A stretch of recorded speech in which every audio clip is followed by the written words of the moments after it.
Hi, it's Sharnicia J, and I'm back with another live video on Claire Wasserman's Ladies Get Paid. And we're on to part two. Part two, it's called Game Time. And so far, what this chapter is about, I went ahead and started reading it. Chapter 4 is called Get Connected. And if you remember last night, chapter 3 was about perfectionism. So we're moving on to chapter 4, which is about getting connected, which means, we're going to be talking about networking. So I've read all the way up to this gray section right here called Expand Your Network. So the woman that we're talking about in this chapter is named Phoebe, and Phoebe was a middle class privileged white lady who she realized that she was privileged once she started going to college, and she realized that she also needed to learn how to network in order to get her projects done. So the questions that you need to ask yourself, the author says, are these below whenever it comes to networking. Why do you want to expand your network? What information and access are you seeking? What are you passionate about? What do you want to learn? If you walked into an event, what kind of people would you want to be there? What are benchmarks you can create for yourself to hold you accountable? For example, is there a certain number of events to attend or people to reach out to? So, hi, thanks for tuning in. I'm Sharnicia J. We're reading this book, Ladies Get Paid by Claire Wasserman. And we're just talking about the questions that you need to ask yourself when deciding on networking and how you can network to build a better, bigger network of people who you can work with to accomplish your goals and complete projects. So why do you want to expand your network? Think about why you want to expand your network. What kind of project are you working on? What information and access are you seeking? Like, what part of your process do you need help with? And what kind of information would help you with it? What are you passionate about? So say I'm passionate about fashion and I'm seeking information on how to, like Phoebe, she was looking for marketing people as well as advertising. So maybe I need a marketing person and advertising person to build my brand and to create me a website for whatever I'm working on. And then what do you want to learn? You can try to learn yourself how to do those things, or you can learn, I don't know, but these are just questions that you would need to ask yourself and find out information about. If you walked into an event, what kind of people would you want to be there? Probably you would want people. Sorry, I have a little juice box. I want to drink some juice.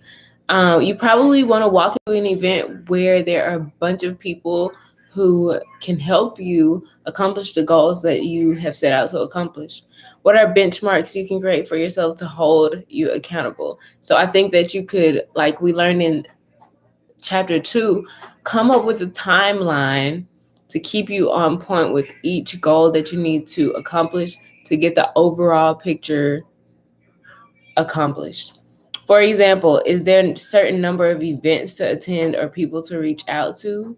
So if you start to attend events, it's probably going to get you in contact with more people and thereby creating more relationships and friendships that could morph into a whole network of people that you can work with.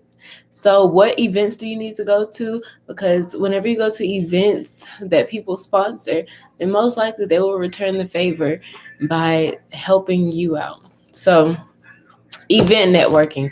Phoebe challenged herself to attend at least one event a month, created a calendar to hold herself accountable. It was sometimes difficult to find someone available to go with her. and Phoebe was unaccustomed to flying solo. Go ahead and click that like button and subscribe and click the notification bell so that you'll be notified every time that I post, so you won't miss the rest of this series. Mommy, that's kind of loud. It was sometimes difficult to find someone available to go with her, and Phoebe was unaccustomed to flying solo. The thought of showing up to an event alone and approaching a group of strangers felt really awkward, actually excruciating. Phoebe isn't alone. Social anxiety is the third most common mental health issue in the United States, and that's based on just the people who self-report. Yes, we talked about this last night, anxiety.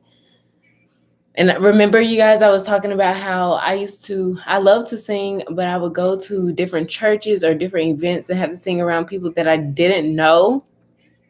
And it would just, like, I would constantly be clearing my throat before I got up to sing.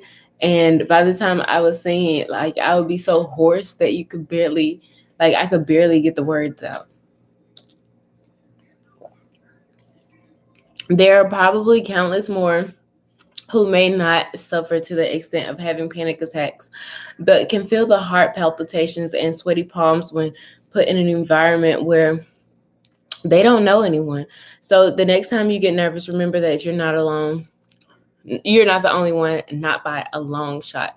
Walking in without a plan doesn't help. If you're going to an event, a way to feel more comfortable and to be prepared is to reach out to the event organizer a few days beforehand and ask what you can do to support them. Offer to check people in, which is a very, very clever way of getting to meet, albeit briefly, everyone who comes to the event. Plus, volunteering will give you something to do so you don't spend the whole evening in the corner. Getting to know the organizer will also help you down the road, since they're probably someone with a large network that you may eventually be able to tap into.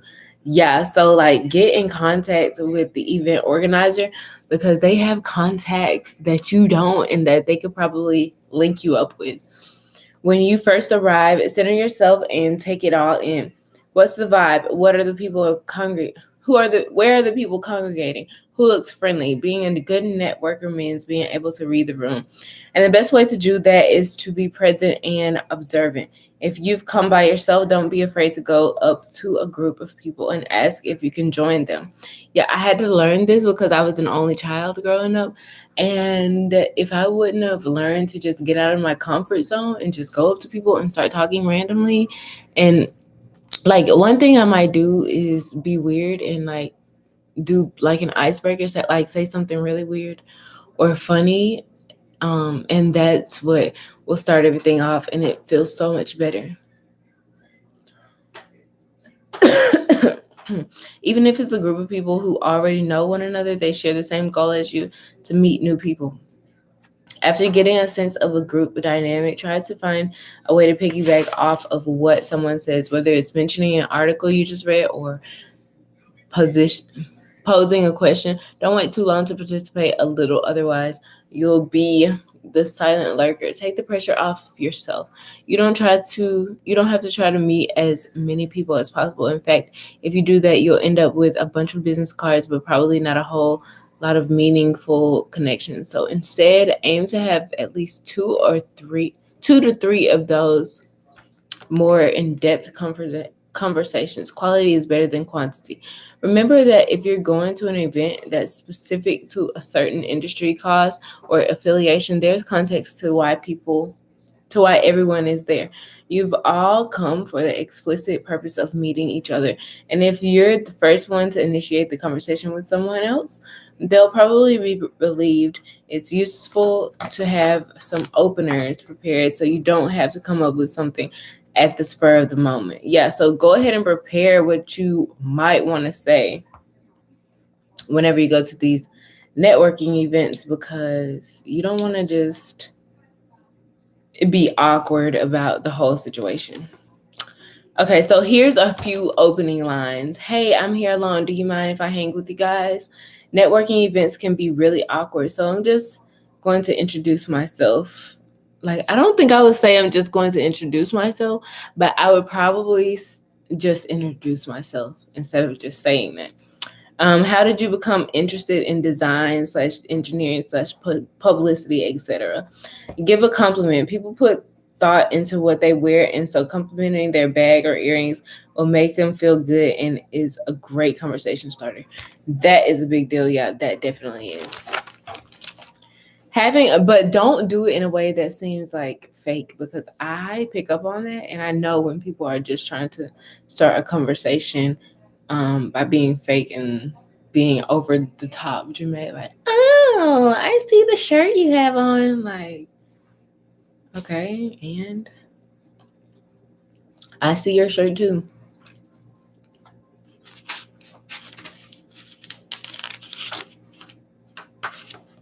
Having a conversation at networking event is a little like doing a dance. The steps of this dance come from taking something the other person has told you about themselves and then finding a way to organically connect it to something about you.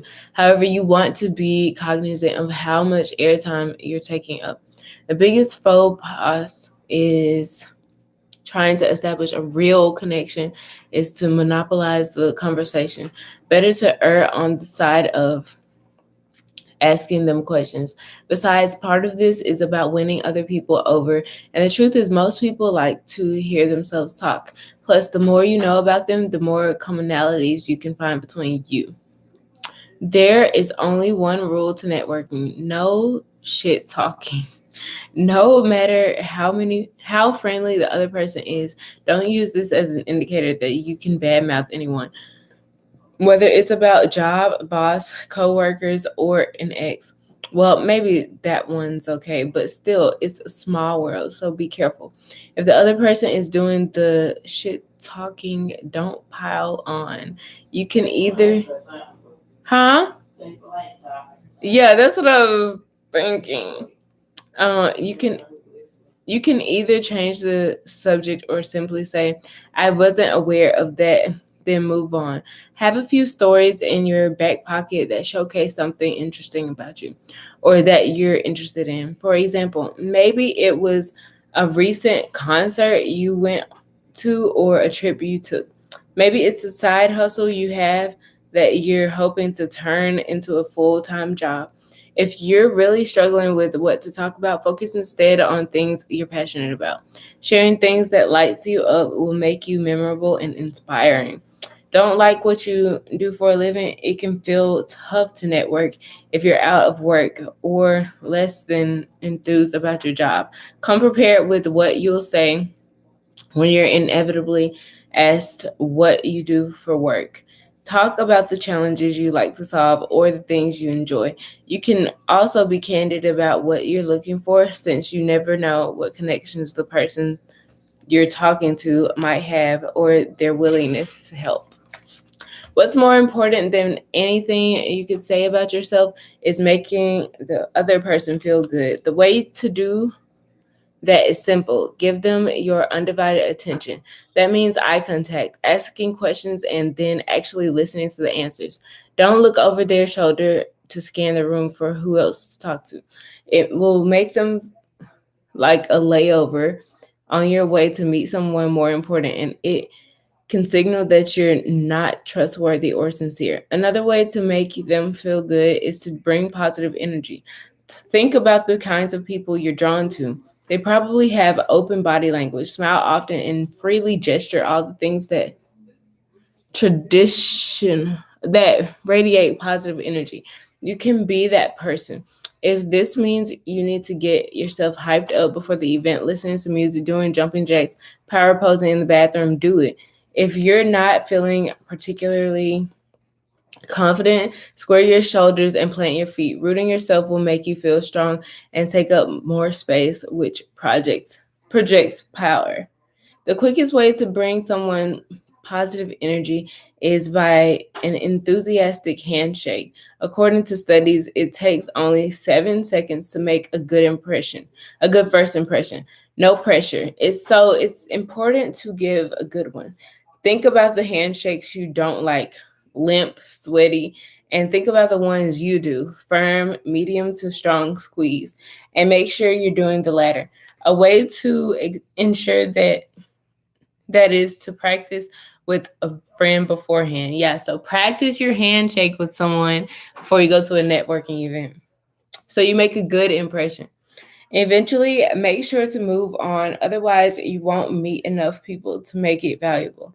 At events, I'm usually the one stuck in the corner, learning someone's entire life story, which may accomplish the goal of having at least one meaningful conversation, but doesn't really broaden my network. I know all too well how hard it can be to exit a conversation gracefully.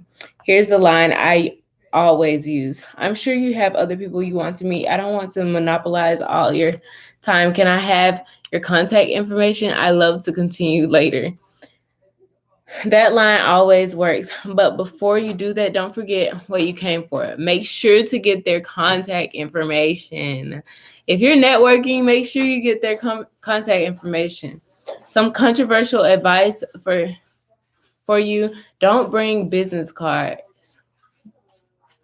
A turkey leg or shrimp pasta. Shrimp pasta.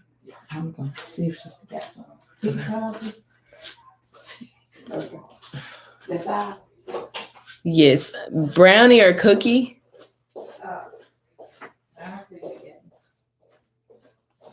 I'm sorry, guys. My mom was asking me what I wanted to eat, but anyway.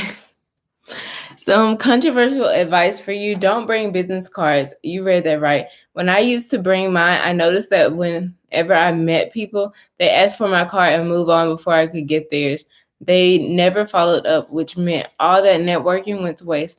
Now, when people ask for my card, I tell them I don't actually have one, and would they mind putting their information directly into my phone? I send them an email on the spot so they have mine easy. Yes, that's very important. So that helps me actually. I don't have to get business cards. I'm just gonna give people my number or my email and email them right back. Case study: Beth Comstock. What the heck?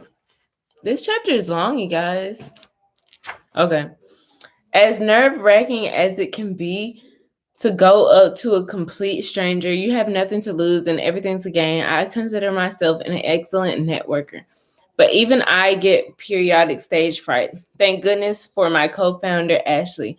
I brought her on board around 7 months after I launched Ladies Get Paid.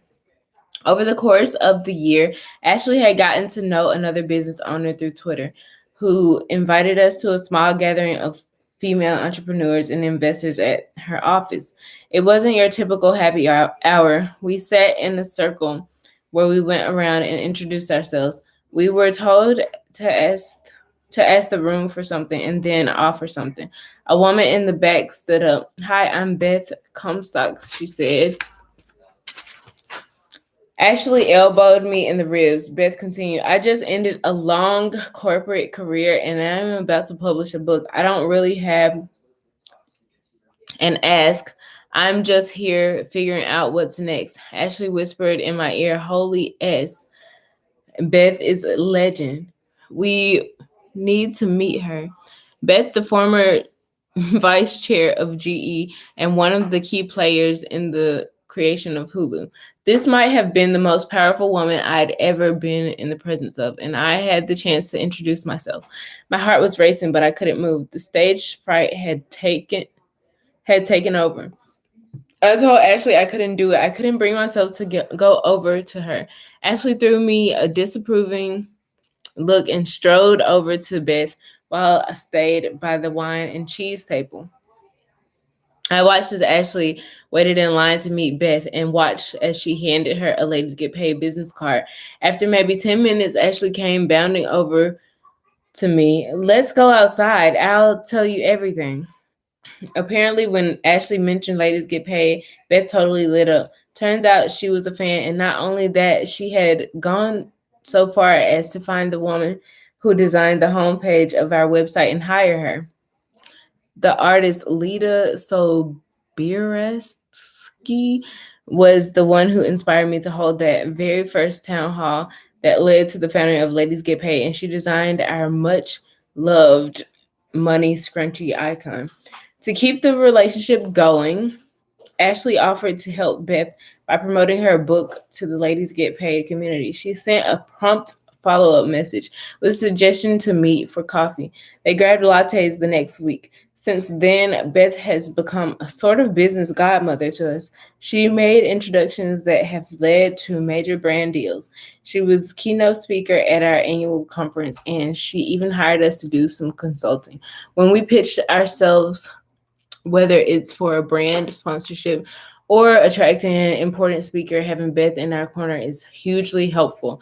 To this day, I'm still mortified at myself for what I did at the party. Ashley hadn't, if Ashley hadn't been there, or if we decided to stay home that night, Ladies Get Paid wouldn't be what it is today. And that's the importance of networking, you guys. One second, I got an email.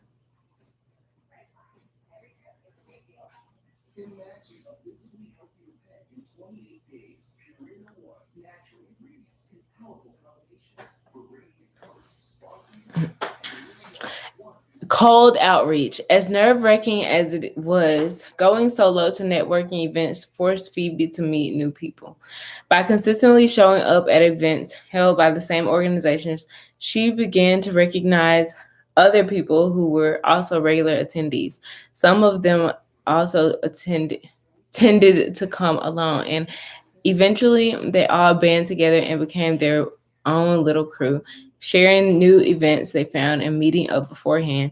Phoebe got a lot more comfortable talking to strangers, and so when she found herself on a flight next to a friendly looking guy named Brett, she struck up a conversation. It turned out he owned a marketing company that specialized in in-person brand experiences, the exact kind of thing Phoebe was interested in. Phoebe told him about the fundraising events she'd organized and the things she wanted to learn. She was upfront about wanting to make connections in the industry and asked if she could keep him updated.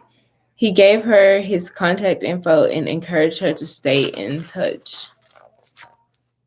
Okay, cold outreach. I think this just goes on to continue to that story, but I really want to just know the facts. So let's move on to this little section right here called Cold Outreach 101. Places to find people. Podcasts. We should write this down.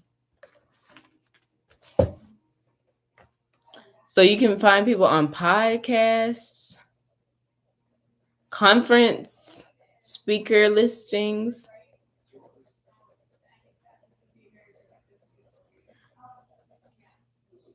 Facebook and LinkedIn groups.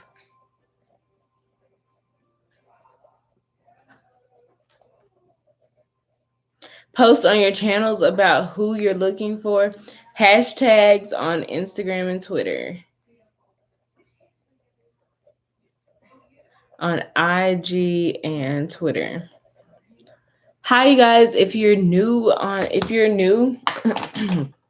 just coming on, we're talking about networking today. That's what chapter 4 is about. And Ladies Get Paid by Claire Wasserman. So today we're talking about networking and how we can network with people. We've learned so far that whenever you go to a networking event, don't bring business cards. But then in this case study, she just talked about how she gave some lady her business card and it was a great idea. But the whole point was don't just give your business card out just to allow them to end the conversation. And then they'll just be like, all right, I'll stay in touch, whatever.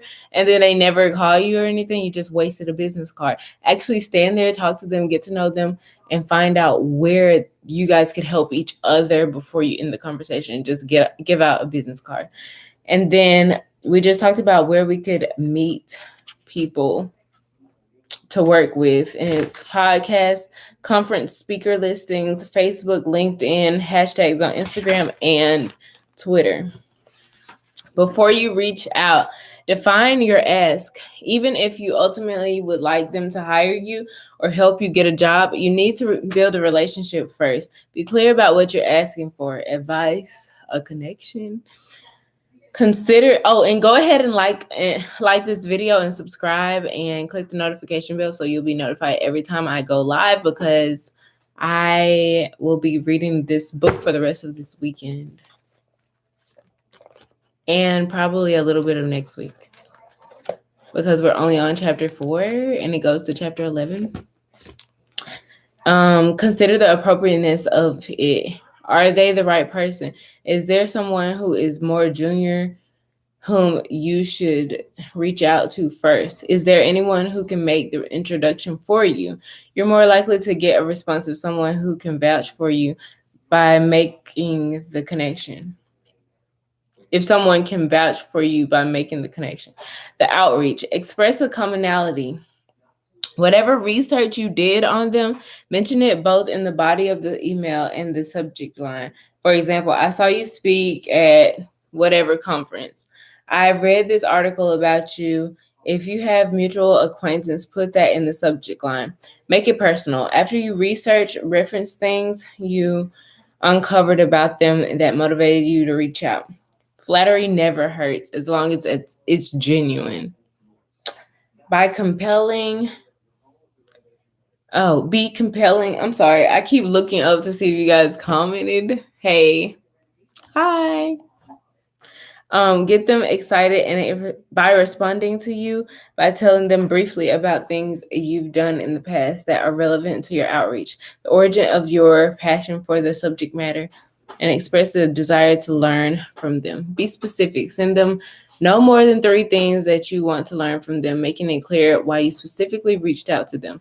Respect their time. When you invite someone to coffee, you're asking a lot of their time and energy, which they probably don't have much of. That doesn't mean you shouldn't ask to meet in person, but also give them the option of connecting by phone or Skype. Yes, because I know me, like I don't always have the most time to spare being a business owner, especially if I'm in the middle of working on my own little projects and things. Be politely persistent.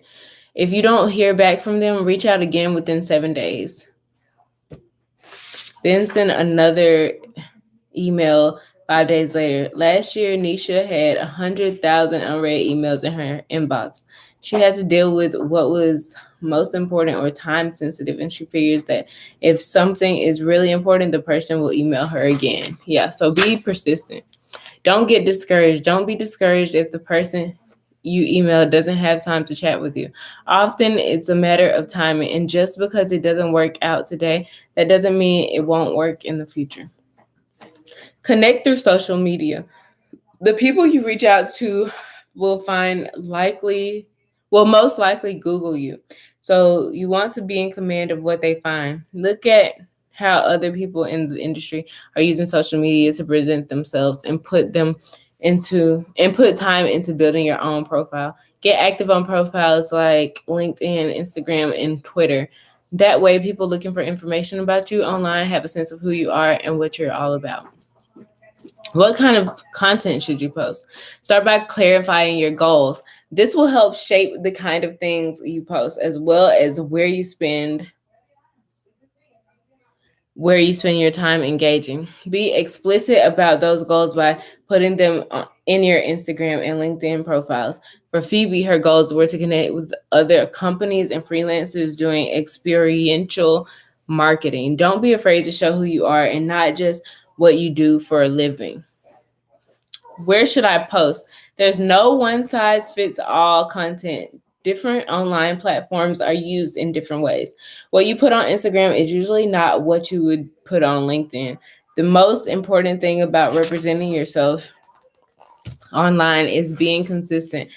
So be realistic upfront about your bandwidth and focus on the platform that is most relevant to your goals. Ooh, and then it gives us like examples. Okay. Engage. LinkedIn, Twitter, Facebook, Instagram. So with LinkedIn, it says add people with whom you're trying to build a relationship. So your content starts to show up in their feed. Comment on people's posts and tag others who you think are relevant. Twitter, follow people you admire, ask them questions, reply to their tweets.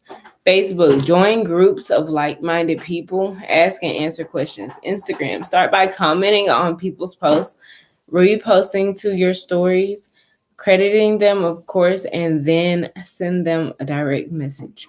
Follow the same rules of etiquette as you would with cold outreach by email. Cultivate relationships. Create a Rolodex. Get organized. This is how you create a Rolodex. Get organized, create a spreadsheet, or use a template from Airtable and export your LinkedIn contacts, email addresses, and whatever digital Rolodex you have, getting everything into one place. Make a short list. Now that you have an overview of your network, it's time to get strategic about who you want to know better.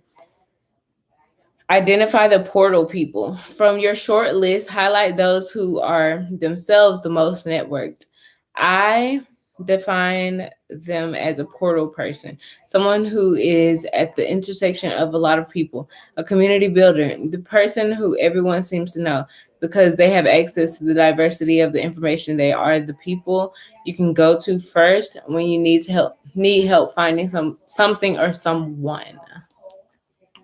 Stay in touch. If you don't follow up and maintain your connection after meeting, contacting them out of the blue to ask for a favor is rude. One of the best and most efficient ways to stay on someone's radar is by sending periodic emails, whether it's a quick congrats on something you saw about them on LinkedIn or an article you thought they'd find interesting. Your goal is to show that you're thinking of them. Hold yourself accountable. Create calendar alerts to remind you when to reach out. Okay, be a connector. Connector etiquette. In this part of the chapter, it's going to talk about connector etiquette. I guess how you're going to connect with people and how you should do it in like the best way. Get the double opt-in first. It's crucial to ask both sides for permission before making an introduction. Otherwise, it can get really awkward. Nisha, whom we met earlier, knows this well. In her opinion, if you don't ask someone if they are okay with being connected to another person, you can come across as a bit of a jerk for presuming that they will have the time and interest to engage. Like, that's just like, don't give someone else's phone number if you don't know if the person is willing to be bothered with whatever that person has to ask them about.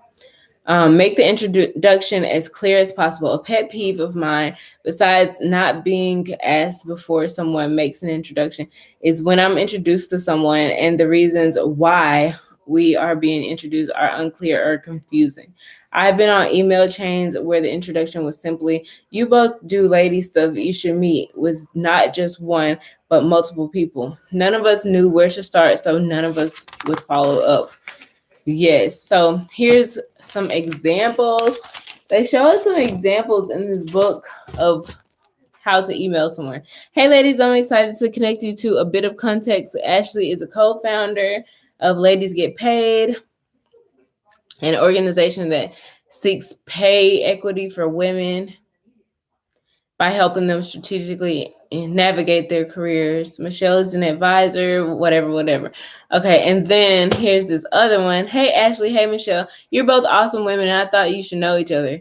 Like, that tells no one anything about why they should be in contact with each other or why they should get to know each other. Consider the optics. When you're the one who is asking to be connected, it's important to consider the appropriateness of the request. Do you want to be connected to a CEO? Maybe go for the assistant first. When you ask for the introduction, acknowledge that you know this is a favor. When people make an introduction, they're spending their social capital. How this introduction plays out will reflect back to them. You also want to make it easy as possible for them. It takes a lot of effort to write a thoughtful introduction about someone, so provide them with a note they can forward on your behalf. Yes. So here's the ending of this chapter. What are we on? Chapter 4. Shoot your shot. Phoebe saw how crucial connections were in the opening up opportunities as well as giving her access to knowledge about the industry and what jobs were available. Because she'd created a system to organize her contacts, whether she met someone, the wheels would start spinning in her mind of who she might introduce them to. The more her network expanded, the more valuable her connects were. Soon she was the one connecting Brett. When one of her introductions became his client, Phoebe had a realization she could do this for a living. She learned a lot about marketing industry and could use her newfound networking skills to do business development sales. She decided to pitch Brett on why he should hire her. To him, it was a no-brainer. Phoebe was clearly a go-getter, a fast learner, and willing to hustle without missing a beat. He said yes. So once you get down your networking skills, you could probably turn it into a career and of like linking people to people that they need to be linked up with to get their businesses going. We must seize every opportunity we have and create them when we don't. You may not get a yes every time, but that's okay. Remember, you've already done the important inner work to be able to withstand it. And yes is all you need. And one yes is all you need. Doors will open. Now all you have to do is walk through them. So that was chapter 4 about networking. It's called Get Connected. Later on today, we will do chapter 5, Get the Job. And tomorrow we will be doing chapter 6 and 7. And the following days we'll be getting into the last 4 chapters. I hope you guys enjoyed this live and I hope you learned something about networking. I tried not to read as much and tried to just sum it up a lot more because I know it's boring just sitting here listening to someone read, but I thought it was a great idea to read because I know people don't read, but they want the information. So it's best for me to try to read as much as I can and try to sum it up for you guys instead of just sitting here reading to you. But anyway, I hope you guys enjoy. Go ahead and click the like button and share, and also subscribe and click the notification bell so that you'll be notified every time I go live and every time I post. I'll see you guys in the next video. Peace to the Middle East. I'll see you next time.